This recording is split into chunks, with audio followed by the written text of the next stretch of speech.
The rolling resistance gap between the best tubeless setup and modern TPU tubes has shrunk to just 0.2 watts per wheel, meaning you might be dealing with sealant mess or a gain you literally cannot measure.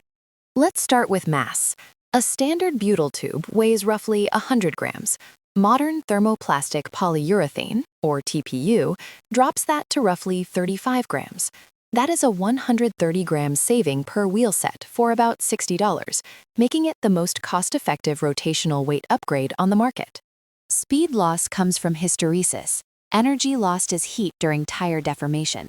Modern TPU compounds now match latex efficiency, eliminating daily air loss without the fragility.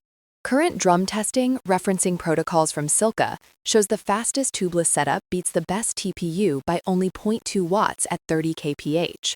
Over a 40-kilometer time trial, that advantage saves you less than 1 second.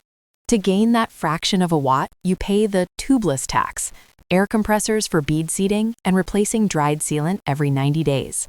TPU provides 98% of the performance with zero maintenance. Here is the 2026 decision framework. If you ride gravel or in thorn-heavy areas, tubeless remains mandatory for self-sealing protection, not speed. The puncture utility outweighs the hassle. But for pure road riding, unless you are racing for a paycheck, high-end TPU tubes from Pirelli or Tubelito are the engineering winner. You get the speed of tubeless without the lifestyle of a mechanic. For road cycling, buy TPU for daily riding and save tubeless for the podium.